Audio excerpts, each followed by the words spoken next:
in part professional, and furnishes the reader with some valuable hints in relation to the management of a sick chamber. Mr. Mould was surrounded by his household gods. He was enjoying the sweets of domestic repose, and gazing on them with a calm delight. The day being sultry and the window open, the legs of Mr. Mould were on the window seat, and his back reclined against the shutter. Over his shining head a handkerchief was drawn, to guard his baldness from the flies. The room was fragrant with the smell of punch, a tumbler of which grateful compound stood upon a small round table, convenient to the hand of Mr. Mould, so deftly mixed that as his eye looked down into the cool transparent drink, another eye, peering brightly from behind the crisp lemon peel, looked up at him, and twinkled like a star. Deep in the city, and within the ward of Cheap, stood Mr. Mould's establishment. His harem, or in other words, the common sitting room of Mrs. Mould and family, was at the back, over the little counting house behind the shop, abutting on a churchyard, small and shady. In this domestic chamber Mr. Mould now sat, gazing, a placid man, upon his punch and home. If for a moment at a time he sought wider prospect, whence he might return with freshened zest to these enjoyments, his moist glance wandered like a sunbeam through a rural screen of scarlet runners, trained on strings before the window, and he looked down with an artist's eye upon the graves. The partner of his life, and daughters twain, were Mr. Mould's companions. Plump as any partridge was each Miss Mould, and Mrs. M. was plumper than the two together. So round and chubby were their fair proportions, that they might have been the bodies once belonging to the angels' faces in the shop below, grown up, with other heads detached to make them mortal. Even their peachy cheeks were puffed out and distended, as though they ought, out of right, to be performing on celestial trumpets. The bodiless cherubs in the shop, who were depicted as constantly blowing those instruments for ever and ever, without any lungs, played, it is to be presumed, entirely by ear. Mr. Mould looked lovingly at Mrs. Mould, who sat hard by, and was a helpmate to him in his punch as in all other things. Each seraph daughter, too, enjoyed her share of his regards, and smiled upon him in return. So bountiful were Mr. Mould's possessions, and so large his stock in trade, that even there, within his household sanctuary, stood a curious press, whose mahogany moor was filled with shrouds and winding sheets and other furniture of funerals. But though the Mrs. Mould had been brought up, as one may say, beneath his eye, it had cast no shadow on their timid infancy or blooming youth. Sporting behind the scenes of death and burial from cradlehood, the Mrs. Mould knew better. Hatbands to them were but so many yards of silk or crape, the final robe but such a quantity of linen. The Mrs. Mould could idealise a player's habit, or a court lady's petticoat, or even an Act of Parliament, but they were not to be taken in by Pauls. They made them sometimes. The premises of Mr. Mould were hard of hearing to the boisterous noises in the great main streets, and nestled in a quiet corner, where the city strife became a drowsy hum that sometimes rose and sometimes fell, and sometimes altogether ceased, suggesting to a thoughtful mind a stoppage in Cheapside. The light came sparkling in among the scarlet runners, as if the churchyard winked at Mr. Mould and said, "We understand each other." And from the distant shop a pleasant sound arose of coffin making, with a low melodious hammer, rat-a-tat-a-tat, alike promoting slumber and digestion. "Quite the buzz of insects," said Mr. Mould, closing his eyes in a perfect luxury. "Puts one in mind of the sound of animated nature in the agricultural districts. It's exactly like the woodpecker tapping the hollow elm tree," observed Mrs. Mould, adapting the words of the popular melody to the description of wood commonly used in the trade. "Ha, ha!" laughed Mr. Mould. "Not at all bad, my dear. We shall be glad to hear from you again, Mrs. M. Hollow elm tree. Ha, ha! Very good indeed. I've seen worse than that in the Sunday papers, my love.' Mrs Mould, thus encouraged, took a little more of the punch, and handed it to her daughters, who dutifully followed the example of their mother. 'Hollow elm tree, eh?' said Mr Mould, making a slight motion with his legs in the enjoyment of the joke. 'It's beech in the song. Elm, eh? Yes, to be sure. Ha, ha! Upon my soul, that's one of the best things I know.' He was so excessively tickled by the jest that he couldn't forget it, but repeated 20 times, 'Elm, eh? Yes, to be sure. Elm, of course. Ha, ha! Upon my life, you know, that ought to be sent to somebody who could make use of it. It's one of the smartest things that ever was said. Hollow elm tree, eh? Of course, very hollow. Ha, ha, ha!' Here a knock was heard at the room door. 'That's Tacker, I know,' said Mrs Mould, 'by the wheezing he makes. Who that hears him now would suppose he'd ever had wind enough to carry the feathers on his head? Come in, Tacker.' 'Beg your pardon, ma'am,' said Tacker, looking in a little way. 'I thought our governor was here.' 'Well, so he is!' cried Mould. 'Oh, I didn't see you, I'm sure,' said Tacker, looking a little further. 'You wouldn't be inclined to take a walking one of two with the plain wood and tin plate, I suppose?' 'Certainly not,' replied Mr Mould. 'Much too common. Nothing to say to it.' 'I told him it was precious low,' observed Mr Tacker. 'Tell him to go somewhere else. We don't do that style of business here,' said Mr Mould. 'Like their impudence to propose it. Who is it?' 'Why,' returned Tacker, pausing, 'that's where it is, you see. It's the beadle's son-in-law.' 'The beadle's son-in-law, eh?' said Mould. 'Well, I'll do it if the beadle follows in his cocked hat. Not else.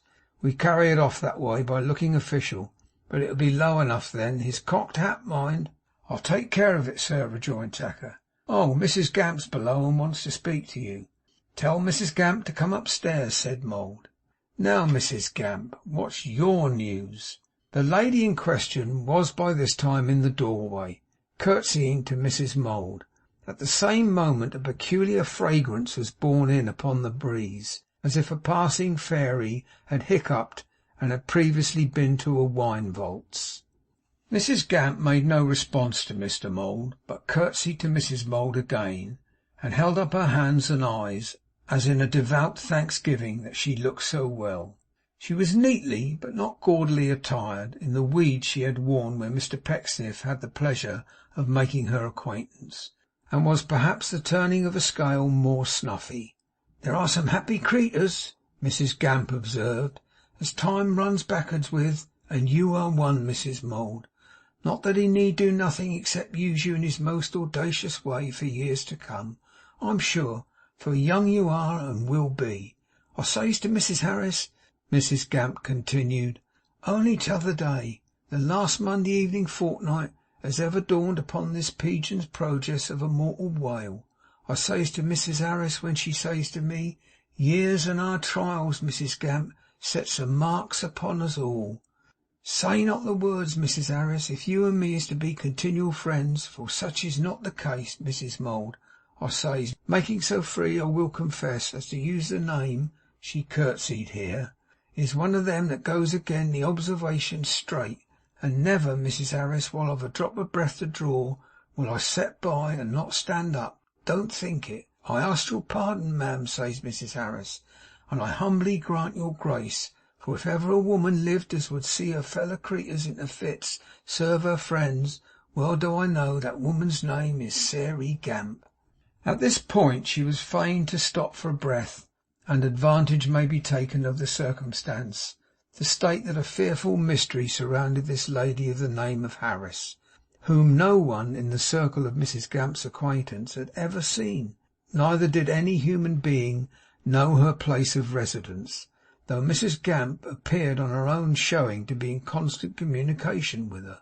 There were conflicting rumours on the subject, but the prevalent opinion was that she was a phantom of Mrs Gamp's brain, as Messrs Doe and Roe are fictions of the law, created for the express purpose of holding visionary dialogues with her on all manner of subjects, and invariably winding up with a compliment to the excellence of her nature. 'And like always, what a pleasure,' said Mrs Gamp, turning with a tearful smile towards the daughters, 'to see them two young ladies as I know'd afore a tooth in their pretty heads was cut. and have many a day seen, the sweet creeturs, playing at berryins down in the shop, and follering that order book to its long home in the iron safe. But that's all past and over, Mr Mould,' as thus she got in a carefully regulated routine to that gentleman. She shook her head waggishly. 'That's all past and over now, sir, ain't it?' 'Changes, Mrs Gamp, changes,' returned the undertaker. 'More changes, too, to come before we've done with changes, sir,' said Mrs Gamp, nodding yet more waggishly than before. 'Young ladies with such faces think of something else besides berryins, don't they, sir?' 'I'm sure I don't know, Mrs Gamp,' said Mould with a chuckle. 'Not bad in, Mrs Gamp, my dear.' 'Oh yes, you do know, sir,' said Mrs Gamp. 'And so does Mrs Mould, your handsome partner too, sir. And so do I, although the blessing of a daughter was denied me, which if we had had one, Gamp would certainly have drunk his little shoes right off his feet, as with our precious boy he did, and afterwards send the child a errand to sell his wooden leg for any money it would fetch, as matches in the rough, and bring it home in liquor, which was truly done beyond his years, for every individual penny that child lost at toss or buy for kidney ones, and comes home afterwards quite bold to break the news, and offering to drown himself if such would be a satisfaction to his parents. Oh yes, you do know, sir,' said Mrs Gamp, wiping her eye with her shawl, and resuming the thread of her discourse. 'There's something besides births and berryins in the newspapers, ain't there, Mr Mould?' Mr Mould winked at Mrs Mould, whom he had by this time taken on his knee, and said, 'No doubt a good deal more, Mrs Gamp. Upon my life, Mrs Gamp is very far from bad, my dear.' 'There's marryings, ain't there, sir?' said Mrs Gamp, while both the daughters blushed and tittered. 'Bless their precious hearts, and well they knows it. Well, you knowed it too, and well did Mrs Mould, when you was at their same time of life. But my opinion is, you're all of one age now.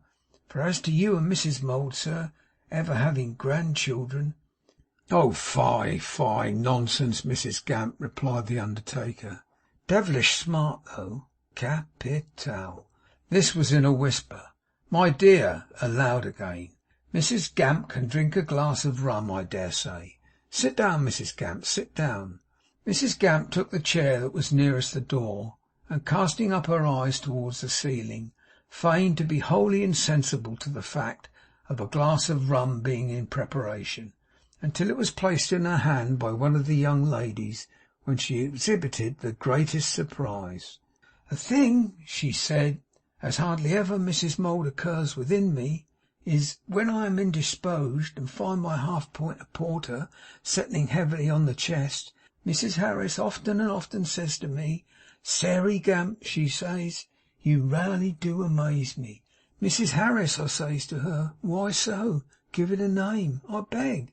"Telling the truth then, ma'am," says Mrs Harris, "and shaming him as shall be nameless betwixt you and me, never did I think, till I knowed you, as any woman could sick nurse and monthly likewise on the little that you takes to drink.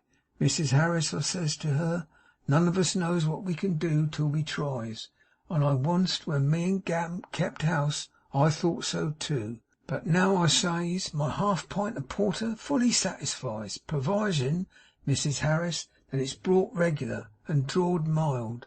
Whether I's sicks or monthlies, ma'am, I hope I does my duty. But I am but a poor woman, and I earns my living hard. Therefore I do require it, which I makes confession, to be brought regular and drawed mild."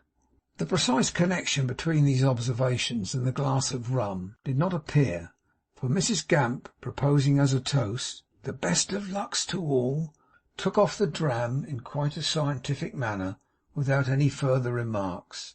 "And what's your news, Mrs Gamp?" asked Mould again, as that lady wiped her lips upon her shawl, and nibbled a corner off a soft biscuit which she had appeared to carry in her pocket as a provision against contingent drams.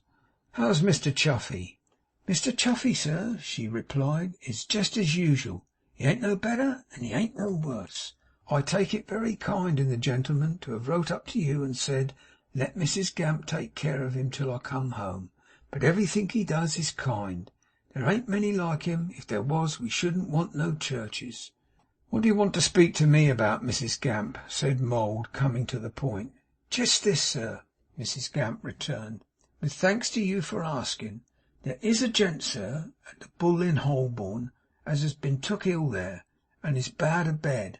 They have a day nurse as was recommended from Bartholomew's, and well I knows her, Mr Mould, her name being Mrs Prigg, the best of creatures, but she is otherwise engaged at night, and they are in wants of night watching. Consequent, she says to them, having reposed the greatest friendliness in me for 20 year, the soberest person going, and the best of blessings in a sick room, is Mrs Gamp.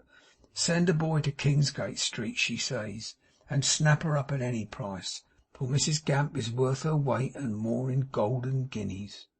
My landlord brings the message down to me and says, being in a like place where you are, and this job promising so well, why not unite the two? No, sir, I says, not unbeknown to Mr Mould, and therefore do not think of it. But I will go to Mr Mould, I says, and ask him if you like. Night watching, eh? Said Mould, rubbing his chin.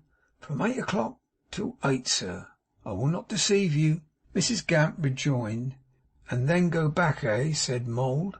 Quite free then, sir, to attend Mr Chuffey.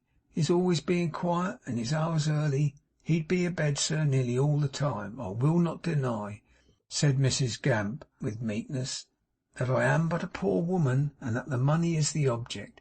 But I do not let that act upon you, Mr Mould. Rich folks may ride on camels, but it ain't so easy for 'em to see out of a needle's eye. That's my comfort, and I hope I knows it. Well, Mrs Gamp, observed Mould, I don't see any particular objection to your earning an honest penny under such circumstances. I should keep it quiet, I think, Mrs Gamp. I wouldn't mention it to Mr Chuzzlewit on his return, for instance, unless it were necessary, or he asked you point blank. The very words was on my lips, sir, Mrs Gamp rejoined. Supposing that the gent should die, I hope I might take the liberty of saying, as I know someone in the undertaking line, and yet give no offence to you, sir. Certainly, Mrs Gamp, said Mould, with much condescension. You may casually remark in such a case that we do the thing pleasantly and in a great variety of styles, and are generally considered to make it as agreeable as possible to the feelings of the survivors. But don't obtrude it, don't obtrude it. Easy, easy, my dear.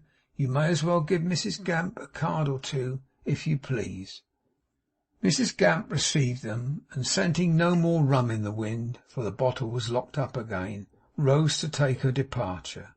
Wishing every happiness to this happy family, said Mrs Gamp, with all my heart. Good afternoon, Mrs Mould. If I was Mr, I should be jealous of you, ma'am, and I'm sure if I was you, I should be jealous of Mr Mould. Ta! Bah! Go along, Mrs Gamp, cried the delighted undertaker. As to the young ladies, said Mrs Gamp, dropping a curtsey, bless their sweet looks, how can they ever recognise it with their duties to be so grown up with such young parents? It ain't for such as me to give a guess at. Nonsense, nonsense. Be off, Mrs Gamp, cried Mould. But in the height of his gratification, he actually pinched Mrs Mould as he said it. I'll tell you what, my dear, he observed, when Mrs Gamp had at last withdrawn and shut the door. That's a very shrewd woman. That's a woman whose intellect is immensely superior to her station in life. That's a woman who observes and reflects in uncommon manner. She's the sort of woman now, said Mould, drawing his silk handkerchief over his head again, and composing himself for a nap, one would almost feel disposed to bury for nothing, and to do it neatly too.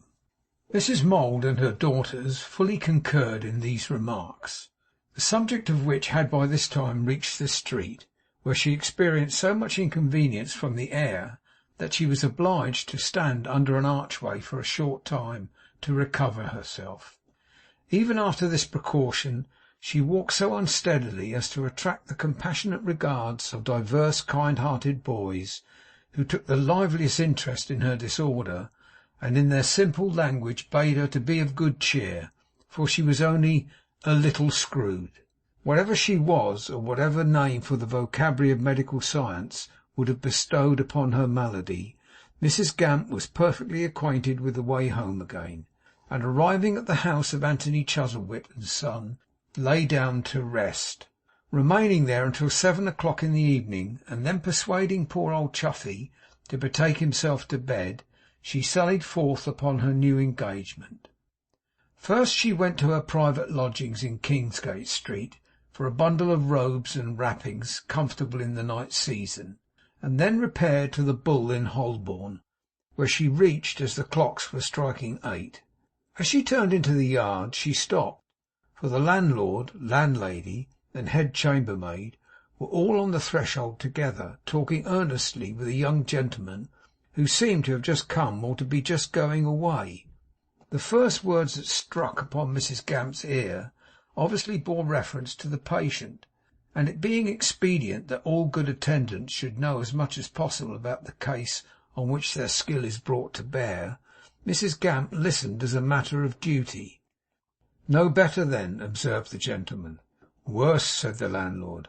"Much worse," added the landlady. "Oh, a deal badder," cried the chambermaid from the background, opening her eyes very wide and shaking her head. "Poor fellow," said the gentleman, "I am sorry to hear it. The worst of it is that I have no idea what friends or relations he has, or where they live, except that it certainly is not in London." The landlord looked at the landlady, the landlady looked at the landlord, and the chambermaid remarked hysterically that of all the many vague directions she had ever seen or heard of, and they wasn't few in a hotel, that was the vaguest. "The fact is, you see," pursued the gentleman, "as I told you yesterday when you sent to me, I really know very little about him. We were schoolfellows together, but since that time I have only met him twice. On both occasions I was in London for a boy's holiday, having come up for a week or so from Wiltshire, and lost sight of him again directly.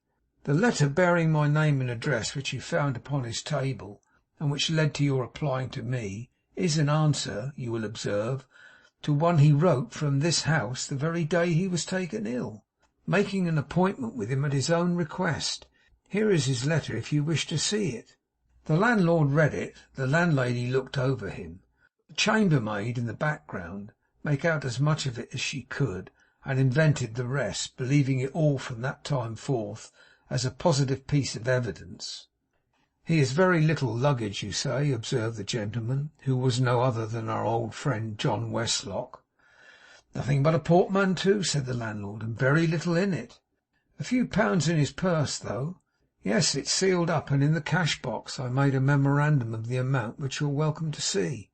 "Well," said John, "as a medical gentleman says, the fever must take its course, and nothing can be done just now beyond giving him his drinks regularly and having him carefully attended to. Nothing more can be said that I know of, until he is in a condition to give us some information. Can you suggest anything else?" "No," replied the landlord, except who's to pay, I suppose," said John. "Why," hesitated the landlord, "it would be as well." "Quite as well," said the landlady. "Not forgetting to remember the servants," said the chambermaid in a bland whisper. "It is but reasonable, I fully admit," said John Westlock.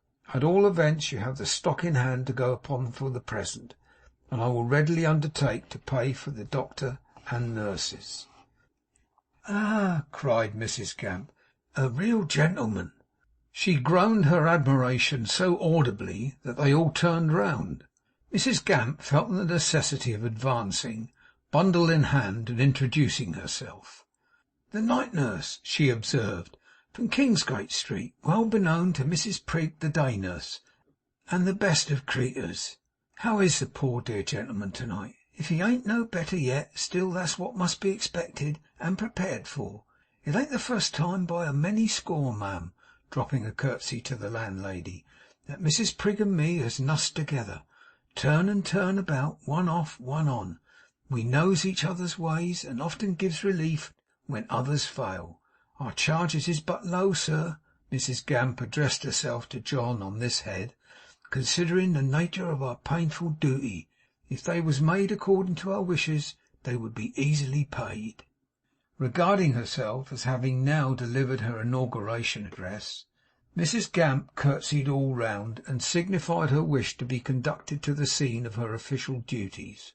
The chambermaid led her through a variety of intricate passages to the top of the house, and pointing at length to a solitary door at the end of a gallery, informed her that yonder was the chamber where the patient lay. That done, she hurried off with all the speed she could make.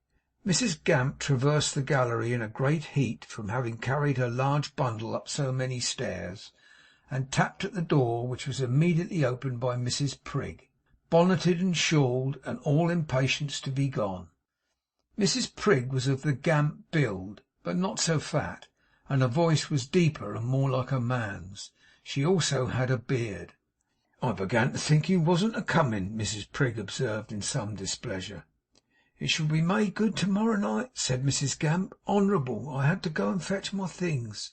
She had begun to make signs of an inquiry in reference to the position of the patient and his overhearing them, for there was a screen before the door, when Mrs Prig settled that point easily. "Oh!" she said aloud, "he's quiet, but his wits is gone.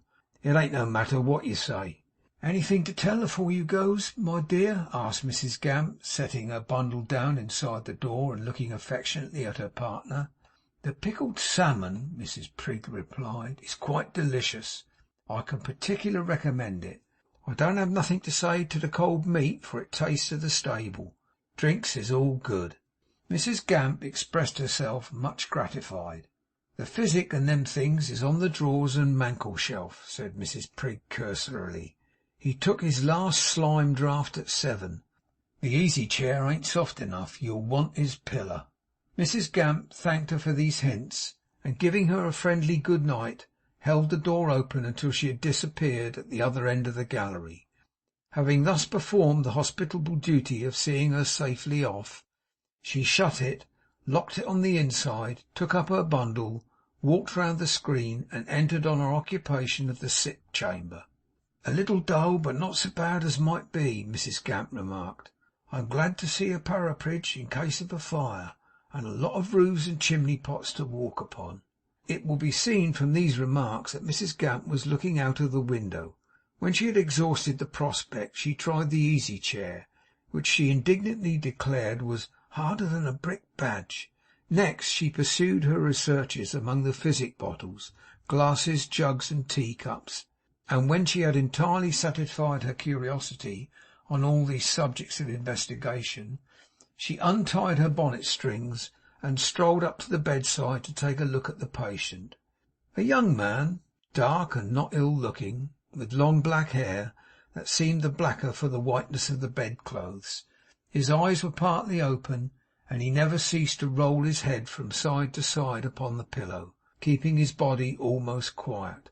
He did not utter words, but every now and then gave vent to an expression of impatience or fatigue, sometimes of surprise, and still his restless head, O weary, weary hour, went to and fro without a moment's intermission. Mrs Gamp solaced herself with a pinch of snuff, and stood looking at him with her head inclined a little sideways, as a connoisseur might gaze upon a doubtful work of art. By degrees a horrible remembrance of one branch of her calling took possession of the woman, and stooping down, she pinned his wandering arms against his sides to see how he would look if laid out as a dead man. Her fingers itched to compose his limbs in that last marble attitude. "Ah!" said Mrs Gamp, walking away from the bed, "he'd make a lovely corpse."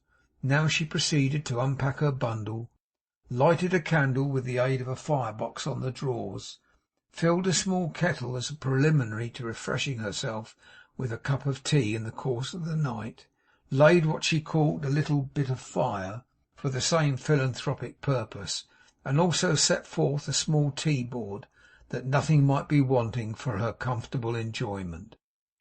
These preparations occupied so long that when they were brought to a conclusion, it was high time to think about supper. So she rang the bell and ordered it. "I think, young woman," said Mrs Gamp to the assistant chambermaid, in a tone of expressive weakness, "that I could pick a little bit of pickled salmon, with a nice little sprig of fennel, and a sprinkling of white pepper.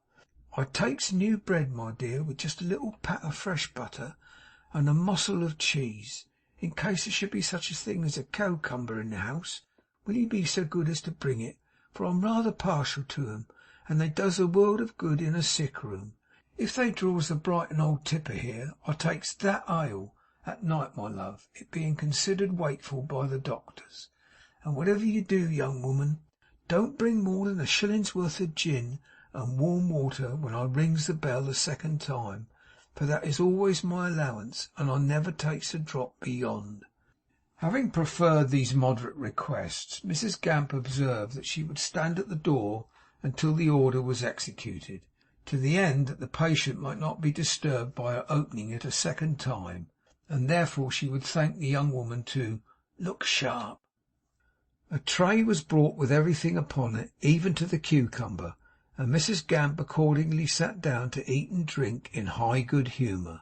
The extent to which she availed herself of the vinegar, and supped up that refreshing fluid with the blade of a knife, can be scarcely expressed in narrative. 'Ah!' sighed Mrs Gamp, as she meditated over the warm shilling's worth. 'What a blessed thing it is, living in a wale, to be contented! What a blessed thing it is to make sick people happy in their beds, and never mind one's self, as long as one can do a service! I don't believe a finer cucumber was ever growed. I'm sure I never seed one.' She moralised in the same vein until her glass was empty, and then administered the patient's medicine by the simple process of clutching his windpipe to make him gasp, and immediately pouring it down his throat. 'I almost forgot the pillar, I declare,' said Mrs Gamp, drawing it away. 'There! Now he's comfortable as he can be, I'm sure. I must try to make myself as much so as I can.' With this view she went about the construction of an extemporaneous bed in the easy chair, with the addition of the next easy one for her feet. Having formed the best couch that circumstances admitted of, she took out of her bundle a yellow nightcap of prodigious size, in shape resembling a cabbage, which article of dress she fixed and tied on with the utmost care, previously divesting herself of a row of bald old curls that could be scarcely called false. They were so very innocent of anything approaching to deception. From the same repository she brought forth a night jacket, in which she also attired herself. Finally she produced a watchman's coat, which she tied around her neck by the sleeves, so that she became two people, and looked behind as if she were in the act of being embraced by one of the old patrol. All these arrangements made, she lighted the rushlight, curled herself up on her couch, and went to sleep. Ghostly and dark the room became, and full of lowering shadows. The distant noises in the streets were gradually hushed. The house was quiet as a sepulchre. The dead of night was coffined in the silent city. O weary, weary hour! O haggard mind, groping darkly through the past, incapable of detaching itself from the miserable present, dragging its heavy chain of care through imaginary feasts and revels, and scenes of awful pomp, seeking but a moment's rest among the long forgotten haunts of childhood and the resorts of yesterday, and dimly finding fear and horror everywhere. O weary, weary hour! What were the wanderings of Cain to these? Still, without a moment's interval, the burning head tossed to and fro. Still, from time to time, fatigue, impatience, suffering, and surprise found utterance upon that rack, and plainly too, though never once in words. At length, in the solemn hour of midnight, he began to talk, waiting awfully for answers sometimes, as though invisible companions were about his bed, and so replying to their speech and questioning again. Mrs Gamp awoke and sat up in her bed, presenting on the wall the shadow of a gigantic night constable struggling with a prisoner. 'Come, hold your tongue!' she cried in a sharp reproof. 'Don't make none of that noise here.' There was no alteration in the face, or in the incessant motion of the head, but he talked on wildly. 'Ah!' said Mrs Gamp, coming out of the chair with an impatient shiver. 'I thought I was a-sleeping too pleasant to last. The devil's in the night, I think it's turned so chilly.' 'Don't drink so much,' cried the sick man. 'You'll ruin us all. Don't you see how the fountain sinks? Look at the mark where the sparkling water was just now.' 'Sparkling water, indeed,' said Mrs Gamp. 'I'll have a sparkling cup of tea, I think. I wish you'd hold your noise.' He burst into a laugh, which, being prolonged, fell off into a dismal wail. Checking himself with fierce inconstancy, he began to count Fast. 1, 2, 3, 4, 5, 6. 1, 2, buckle my shoe, said Mrs Gamp, who was now on her knees lighting the fire. 3, 4, shut the door. I wish you'd shut your mouth, young man. 5, 6, picking up sticks. If I'd got a few handy, I should have the kettle boiling all the sooner. Awaiting this desirable consummation, she sat down so close to the fender, which was a high one, that her nose rested upon it, and for some time she drowsily amused herself by sliding that feature backwards and forwards along the brass top as far as she could without changing her position to do it. She maintained all the while a running commentary upon the wanderings of the man in bed. That makes 521 men all dressed alike, and with the same distortion on their faces that have passed in at the window and out of the door, he cried anxiously. Look there, 522, 23, 24. Do you see them? Oh, I see them, said Mrs Gamp. All the whole of 'em numbered like hackney coaches, ain't they? Touch me, let me be sure of this. Touch me. You'll take your next draught when I've made the kettle boil, retorted Mrs Gamp composedly, and you'll be touched then. You'll be touched up too if you don't take it quiet. 528, 529, 530. Look here. What's the matter now? Said Mrs Gamp. They're coming four abreast, each man with his arm entwined in the next man's, his hand upon his shoulder. What's that upon the arm of every man and on the flag? Spiders, perhaps, said Mrs Gamp. Crape, black crape. Good God, why do they wear it outside? Would you have them carry black crape in their insides? Mrs Gamp retorted. Hold your noise, hold your noise. The fire beginning by this time to impart a grateful warmth, Mrs Gamp became silent, gradually rubbed her nose more and more slowly along the top of the fender, and fell into a heavy doze. She was awakened by the room ringing, as she fancied, with a name she knew. Chuzzlewit. The sound was so distinct and real, and so full of agonized entreaty, that Mrs Gamp jumped up in terror, and ran to the door. She expected to find the passage filled with people come to tell her that the house in the city had taken fire, but the place was empty. Not a soul was there. She opened the window and looked out. Dark, dull, dingy, and desolate housetops. As she passed to her seat again, she glanced at the patient. Just the same, but silent. Mrs Gamp was so warm now that she threw off the watchman's coat and fanned herself. It seemed to make the wery bottles ring, she said. What could I have been a-dreaming of? That dratted Chuffey, I'll be bound. The supposition was probable enough. At any rate, a pinch of snuff and the song of the steaming kettle quite restored the tone of Mrs Gamp's nerves, which were none of the weakest. She brewed her tea, made some buttered toast, and sat down at the tea-board with her face to the fire, when once again, in a tone more terrible than that which had vibrated in her slumbering ear, these words were shrieked out. Chuzzlewit, Jonas, no! Mrs Gamp dropped the cup she was in the act of raising to her lips, and turned round with a start that made the little tea-board leap. The cry had come from the bed. It was bright morning the next time Mrs Gamp looked out of the window, and the sun was rising cheerfully. Lighter and lighter grew the sky, and noisier the streets, and high into the summer air uprose the smoke of newly kindled fires, until the busy day was broad awake. Mrs Prig relieved punctually, having passed a good night at her other patients. Mr Westlock came at the same time, but he was not admitted, the disorder being infectious. The doctor came too. The doctor shook his head. It was all he could do under the circumstances, and he did it well. What sort of a night, nurse? Restless, sir, said Mrs Gamp. Talk much? Middling, sir, said Mrs Gamp. Nothing to the purpose, I suppose? Oh, bless you, no, sir, only jargon. Well, said the doctor, we must keep him quiet, keep the room cool, give him his draughts regularly, and see that he's carefully looked to. That's all. And as long as Mrs Prig and me waits upon him, sir, no fear of that, said Mrs Gamp. I suppose, observed Mrs Prig, when they had curtsied the doctor out, there's nothing new. Nothing at all, my dear, said Mrs Gamp.